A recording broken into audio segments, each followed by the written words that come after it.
Hello children, welcome all. In this session, we will continue our chapter sound.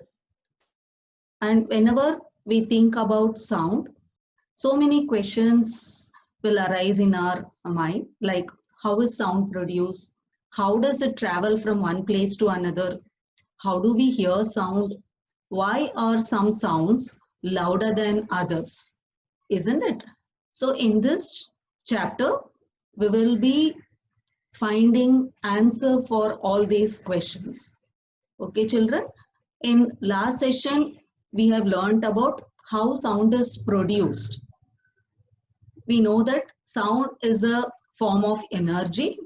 It is carried in the form of waves, and how sound is being produced. That is the condition necessary to produce sound is vibration of a particle. Then we have learned what is vibration. To and fro motion of a particle from its mean position, that is from its rest position, is called as vibration.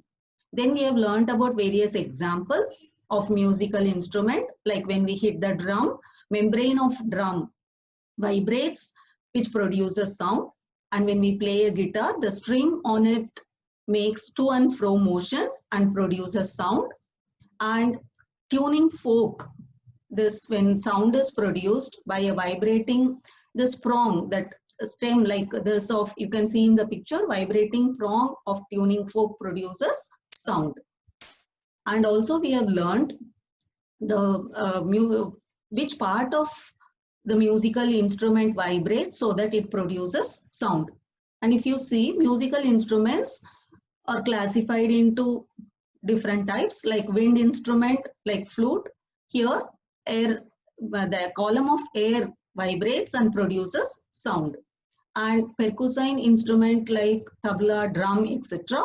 Here, the sound is produced by vibrating, or when it is being struck, and the membrane of that drum or this tabla, it produces, vibrates and produces sound.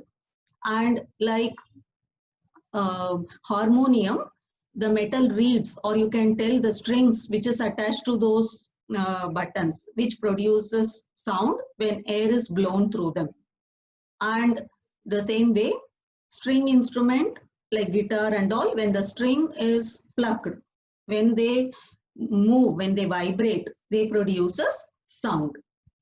And so sound plays an important part in our daily lives, and it is very important for us to communicate with each other.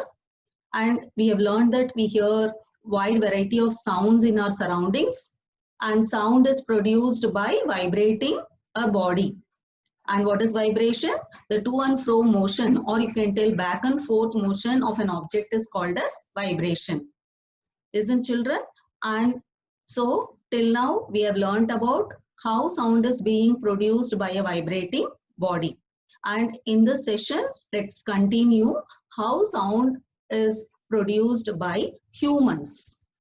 And when we speak, do you feel any part of our body vibrate? As we know that vibration produces sound, isn't it? And if you speak loudly, or you sing a song, or you make any noise, and if you put your hand on your throat, do you feel any vibration? Yes. In humans, sound is produced by the voice box, which is otherwise called as larynx. So what is larynx? Larynx is nothing but voice box. So in human, how is sound produced? Sound is produced by voice box or larynx. So if you speak, or if you swallow something, when you eat, if you put your finger on the throat and you can find a hard bump that seems to move, so this part of a body is known as voice box. And where it is found, this voice box, it is present at the upper part of the windpipe. Got, children? You can see in the figure, the voice box is present at the upper part of the upper end of the windpipe, and you can see two vocal cords it is stretched across the voice box, or which is otherwise called as larynx, and it is stretched in such a way that it leaves a narrow gap or narrow slit in between them for the passage of air. And again, you can see here the voice box with labeling. You can see that trachea, or what it is called as windpipe, and here this voice box is present at the upper end of the windpipe, and you can see here two vocal cords, muscle like structure. It is stretched across the voice box in such a way that it leaves a gap in between them, so that this small gap, it allows the air to pass through it. So when we speak, what happens? Air is forced into this small gap by the lungs. Got it? And because of this passing of air through the gap, it makes the vocal cord to vibrate. So as we know that vibrating object produces sound, sound is produced here by the vibration of vocal cords. Got, children? So vocal cords are stretched across the voice box, and it is stretched in such a way that it leaves a small gap in between them. And when we speak, or when we the air is pushed from the lungs into that small gap, which makes the vocal cords to vibrate. Because of this vibration of vocal cords, sound is produced in humans. Got, children? So when the lungs, it forces the air through the slit, that is the gap, the vocal cords vibrate and producing sound. And muscles attached to the vocal cords, which make the cords tight or loose. And you can hear all our voice are different from each other, isn't it? So the quality of voice, it depends upon the tightness or thin, how stretched, how much it is stretched. The vocal cord depends upon the tightness and thinness of the vocal cord. Got, children? So muscles attached to the vocal cord, it makes the cord tight or loose. And when the vocal cords are tight and thin, that the sound which is produced by it will be different from when they are loose and thick. So let's see how the vocal cord function by various activities. See, you can find out, understand by doing this activity by yourself. You have to take two rubber strips of the same size. See that figure A, two rubber strips of the same size, and you place these two pieces one above the other, and then you have to stretch them very tight. Now you have to blow air through the gap between the two rubber strips. As air is blown through the stretched rubber strips, you can see sound is produced. Got it? The same way, vocal cords also. When the vocal cords that is stretched, like what is it? It is depends upon the muscle attached, isn't it? So when it is stretched, and it is stretched in such a way that gap is formed. So through that gap, air is produced. Here also, when the rubber strips are stretched, and through the gap, if you blow air, sound is produced. Or you can do the other activity, like activity B. You can see, you can also take a piece of paper. You have to make a narrow slit, so as shown in the figure, and hold it between your fingers. And see the boy, how he is holding the narrow paper strips with the narrow slit, and you have to blow through the slit, and you can see that sound is being produced. The same way, our vocal cords also produce sound in a similar manner. So this quality of sound, as I told already, depends upon the thickness and thinness of that vocal cord, isn't it? So in vocal cords, you can see that men's voice and women, children, their voice are different. That is due to vocal cords in men are about 20 millimeter long, and in women, the vocal cord is about 15 millimeter long. That is 5 millimeter shorter. But children, they have very short vocal cords than women. So that is the reason why the voices of men, women, and children are different. For children, why voices of men, women and children are different? Because it depends upon the length and thickness of vocal cord, isn't it? How much it is being stretched. In vocal cords in men are about 20 millimeter long. Then if you compare this women, the vocal cord is 15 millimeter long, that is 5 millimeters shorter than men. And children, they have very short vocal cords. That is the reason why men, women and children voices, they differ from each other. Now, so now till now we have learned about sound is being produced by vibrating a body, and we have also learned how sound is being produced in humans. Now, once the sound is produced, it travels, isn't it? So now let's learn how sound travels. That is propagation of sound. So sound, it needs a medium for propagation. What do you mean by propagation? Travel. Sound has to travel from one place to other. Then only if somebody talk, we can hear. Isn't it? So sound needs, now let's learn about sound needs a medium for propagation.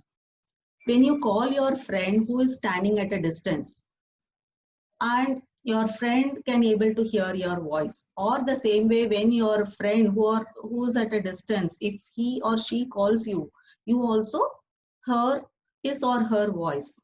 So from this we can understand sound travels, or we can tell sound propagates. So how does sound travel? So let's understand this propagation of sound by various activities. First, you have to take a metal glass tumbler and make sure that it is dry, and you place a cell phone in it without, that is empty glass, metal glass tumbler, and you have to place a mobile phone in it, and you ask your brother or you ask your someone to give a call, and now you can see that mobile, that ringing sound of mobile.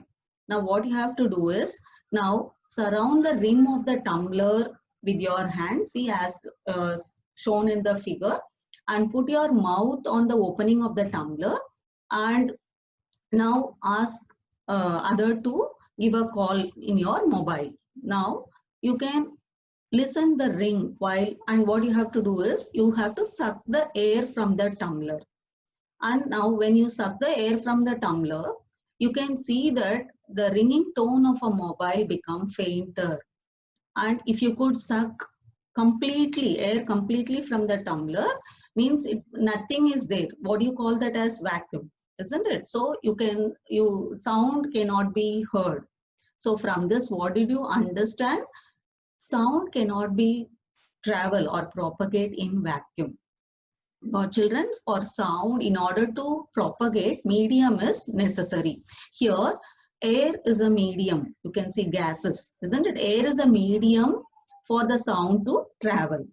So children, so from this activity, we understand that sound needs medium. Here, the medium is air to travel or to propagate. Now, let's find out, is sound can travel in liquid also? Yes. So for that, let's do this activity. You take a bucket or bathtub, fill it with clean water, and you take a small bell in one hand and keep the bell inside the water to produce sound. And you make sure that the bell does not touch the bottom of the bucket or tub. And now when you ring the bell, you keenly hear the sound. Now make sure that water should not enter your ear also. Be careful. And if you hear sound, can you hear the ringing bell, sound of a bell? Yes, you can hear. So from this, we understand that sound can also travel through liquid. Got children? So first activity, we have learned sound can travel through air, that is gaseous state, gaseous medium. And now in this activity, we understood that sound can travel through liquid. And now what is left?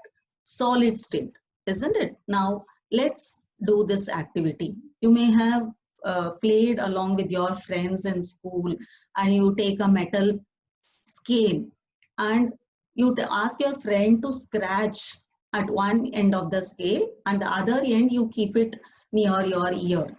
Can you hear the scratching sound? Yes. So here the metal scale is a solid, isn't it? And so from this you can understand sound can travel through solid also. Or you this see the figure here, you can in classroom you may play this, or you might have played this. And one end of the desk you keep your ear, and the other end of the desk ask your friend to scratch, and you can hear the sound of the scratching sound, isn't it? Here the desk is made up of wood, so we can tell sound can travel through this solid wood also. And you might have played a toy, make a toy phone, and you might have played in your childhood, isn't it? And see here, from this, that is how to make a toy phone. You can take two paper cups and make take one thread and make a hole in the paper cup, and both the cups, and attach the thread through that hole, and make both the end of the thread you attach one matchstick so that the thread will not come out through the hole of the paper cup, and two cups which are attached by the thread.